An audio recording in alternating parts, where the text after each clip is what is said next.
সমস্যা খুব সিগনিফিক্যান্ট একটা পয়েন্ট বিক্রম তুলে ধরলেন যে সিবিআই তদন্তের ক্ষেত্রে একটা বড় জায়গা রয়েছে। আদৌ সিবিআই হাতে কোনো তথ্য প্রমাণ কি দেওয়া হয়েছিল? প্রতিটা জিনিস আমরা দেখেছি কিভাবে একটু একটু করে যেন অঙ্কের মতো করে সাজিয়ে সবকিছু নষ্ট করতে করতে যাওয়া হয়েছে। শুরু থেকে শেষ অবধি একাধিক প্রশ্ন, আমি কিছুক্ষণ আগেই বললাম জুনিয়র ডাক্তারের ইতিমধ্যে 20খানা প্রশ্ন করেছেন যার উত্তর তারা পাননি বলছেন। খোদ অভয়ের বাবা এবং মা তারা 42খানা প্রশ্ন করেছেন, তার উত্তর এখনো পর্যন্ত অধরা। আমাদের অপেক্ষা কি শেষ হয়ে গেল নাকি এখনো আরও অপেক্ষা করতে হবে? কারণ সঞ্জয় রায় দোষী সাব্যস্ত হয়েছে, কিন্তু এখানেই কোথাও পুরো ঘটনা শেষ নয়। এখানেই কোথাও আমরা বিচার পেয়ে গেলাম বা অভয় বিচার পেয়ে গেল আমরা বলতে পারবো না। মোক্ষা, আপনি কি বলবেন?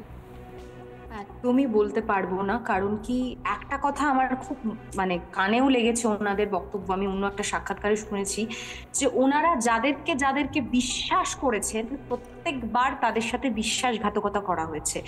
সব থেকে বড় কথা হচ্ছে এই তো ওনারা ডেফিনেটলি আরো বিশেষজ্ঞ ওনারা জানবেন ল, আইন কানুন, কিন্তু সিবিআই ক্ষেত্রে আমরা সাধারণ মানুষ বারংবার দেখেছি ওয়েস্ট বেঙ্গলের কোনো কিছু হলেই তাদের রেট অফ অ্যাকিউরেসি বা সাকসেস রেট অত্যন্ত খারাপ। কোথাও না কোথাও গিয়ে আমরা দেখছি, আমরা এটার ক্ষেত্রে ভেবেছিলাম হয়তো এত বড় গণ আন্দোলন দেখে মনে হচ্ছিল যে না, অন্তত এটাই আমরা অনেক কিছু দেখতে পারবো। ইভেন কাকু কাকিমার ইন্টারভিউতেও দেখেছি যে ওনারাও কনভিন্স না। ওনাদেরকে প্রথমে সিবিআই আইনজীবী এবং তাদের আইনজীবী যারা ছেড়ে দিলেন কেসটা, তাদেরকে কোর্টেও যখন লোয়ার কোর্টে, আমি এটা একদম শেষের দিকে বলছি, লোয়ার কোর্টেও আমি শুনলাম যে ওনাদেরকে যেতে দেওয়া হতো না। সবটাই একটা আনক্লিয়ার থাকতো। এতগুলো 51 জনই প্রবাবলি এতজনের যে সাক্ষ্য নিয়েছে, তো সেখান থেকে দাঁড়িয়ে আলটিমেটলি আমরা কি জানতে পারছি? আমাদেরকে যেটুকু সংবাদ মাধ্যম জানাচ্ছে তারা সেখান থেকে আমরা এইটুকু জানতে পারছি। কিন্তু এই যে ওনারা যে এর আগে বলেছিল একটা গ্রেটার কনস্পিরেসি, কি সেই কনস্পিরেসি? এটা তো সাধারণ মানুষ বুঝতেই পারছে এটা একটা definitely it's also part of the entire greater conspiracy of the medical system that has been happening since years. তো হয়তো আমাদের এটাই মনে হচ্ছে যে সাধারণ মানুষের, এটা আমাদের এ থেকে বলছি, অভয়াও নিশ্চয়ই এত কিছু যে শুনছি, এত কিছু যে দেখছি, সেও হয়তো প্রশ্নই করেছে তাকে এভাবে, তার পরিণতিটা এটাই হয়েছে। তো কোথাও না কোথাও গিয়ে এত অসংযোগ, কোথাও না কোথাও গিয়ে যে সিএফএসএল রিপোর্ট একটা বলছে, আবার সিবিআই বলছে one and only Sanjay Roy accused. আমরাও কিন্তু মন প্রাণ থেকে চেয়েছিলাম যে সিবিআই, ইভেন এখনো চাইছি যদি সাপ্লিমেন্টারি চার্জশিটে আরো কিছু নতুন আশার আলো দেখতে পাই। এখনো পর্যন্ত অপেক্ষা রয়েছে আমাদের সিবিআই একটা সাপ্লিমেন্টারি চার্জশিট, তারও অপেক্ষা রয়েছে আমার। আমি কিছুক্ষণের মধ্যেই কথা বলবো সেই দুজন মানুষের সঙ্গে। কিছুক্ষণ আগে বললাম যারা সর্বস্ব খুইয়ে এখনো পর্যন্ত একটাই অপেক্ষায় রয়েছেন, বিচার। কেউ তার আগে তো অনেকগুলো প্রশ্ন রয়েছে। আমি শুধুমাত্র কয়েকটা প্রশ্ন বলবো জুনিয়র ডাক্তারদের, যা দেখলে এই প্রশ্নগুলো আপনারাও বসে যারা এই মুহূর্তে দেখছেন সোজাসুজি স্বর্ণালী, তারাও নিজেরা হয়তো যেগুলো ভাবছেন সেগুলোর সঙ্গে হয়তো মিল পেয়ে যাবেন। একাধিক প্রশ্নের মধ্যে জুনিয়র ডাক্তারদের কয়েকটা প্রশ্ন। প্রশ্ন 1, মাথায় রক্তক্ষরণ অভয়ার, সেক্ষেত্রে রক্তের উল্লেখ নেই কেন সিএফএসএল রিপোর্টে? আঘাত কিভাবে, কি দিয়ে, তা আজ পর্যন্ত জানা যায়নি। প্রশ্ন 2, ফোনে অভয়ের আত্মহত্যার কথা নন মেডিকেল অ্যাসিস্ট্যান্ট কিভাবে বুঝলেন, কিভাবে জানালেন? কেউ কি তাকে জানাতে বলেছিল, বাধ্য করেছিল, ইনস্ট্রাকশন দিয়েছিল? এই উত্তর পাওয়া যায়নি। প্রশ্ন 3, কেন বাইরে বসানো হয় অভয়ের বাবা মাকে? সেই দিন সেমিনার রুমে এত বহিরাগত কেন ছিল? পাওয়া যায়নি উত্তর। প্রশ্ন 4, কলেজ কর্তৃপক্ষ কেন এফআইআর করেনি? সৎকারে পুলিশের দ্রুততা কেন ছিল? প্রশ্ন 5, সঞ্জয়ের নখের নমুনা এবং ডিএনএ নেই, সঞ্জয় একা অপরাধী, এটা তাহলে কি করে বলছে পুলিশ? কারণ আজকের রায় পুলিশ রিপোর্টের উপর নির্ভর করে হয়েছে।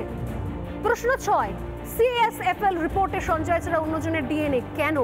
তার খোঁজ করা কেন হচ্ছে না এখনো পর্যন্ত? কেন? প্রশ্ন 7, সঞ্জয় রায় একমাত্র চিহ্নিত হলে আড়ালে কারা রইল? প্রশ্ন 8, খুনি কি গ্লাভস পরে খুন করেছিল? আঙুলের ছাপ খোঁজার চেষ্টা কেন করা হয়নি? কেন সেদিন করা হয়নি?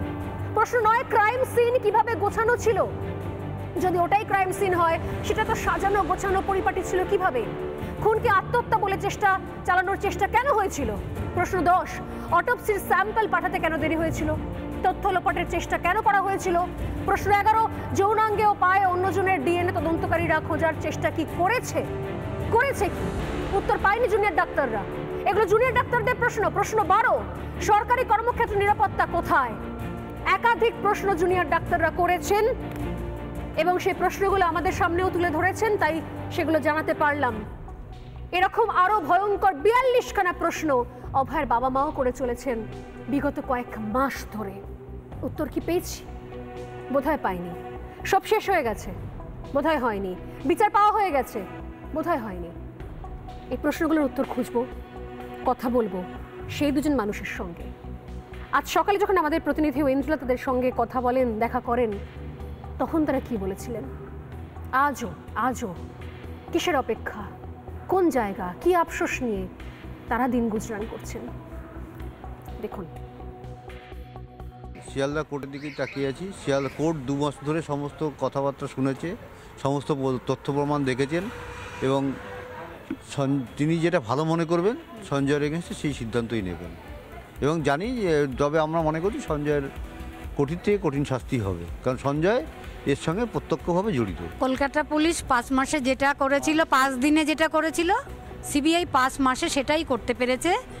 এবং টালা থানার ওসি এবং সন্দীপ ঘোষকে যে ধরেছিল তাদের বিরুদ্ধেও চার্জশিটটা আনতে পারেনি। তাহলে কি তাদের কোনো তথ্য প্রমাণ ছাড়াই ধরেছিল? তাদের বিরুদ্ধে কোনো তথ্য প্রমাণ ছিল না?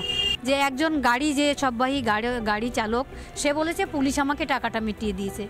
আমি তো সেই পুলিশটার কাছেও ঋণী হয়ে গেলাম। আমি আজকে সব হারিয়ে সেই মেয়েটাকেও হারিয়ে ফেললাম।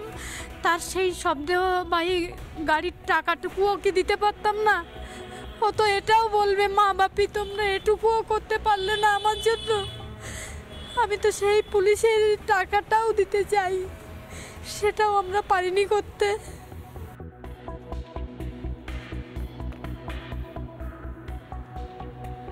আজকে আমি জানি না যে জায়গা থেকে আমি এখানে শুরু করতে চলেছি, সেই সময় আমার সামনে দুজন মানুষ বসে রয়েছেন যাদের জীবনের একমাত্র সম্বল, অনেক আশা নিয়ে, যাকে বড় করেছেন, লেখাপড়া শিখিয়েছিলেন, ডাক্তার বানিয়েছিলেন। আমি জানি না ওই হাসপাতালে হয়তো এই সঞ্জয় রায় কোনোদিনও তার সন্তানের কাছে, তার মেয়ের কাছে চিকিৎসা হয়তো নিয়ে গেছিল কখনো। তারপর আজকের দোষী সাব্যস্ত হওয়ার রায়, এরপর সাজা ঘোষণা শুনানি শুরু হবে সোমবার থেকে।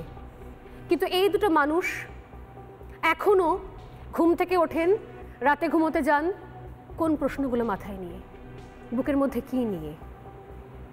নানা ধরনের কন্টেন্ট দেখার জন্য লাইক করুন, শেয়ার করুন আমাদের ফেসবুক পেজ, সাবস্ক্রাইব করুন আমাদের ইউটিউব চ্যানেল। পাশাপাশি অন্যান্য ব্রেকিং নিউজের জন্য অবশ্যই চোখ রাখুন রিপাবলিক বাংলায়।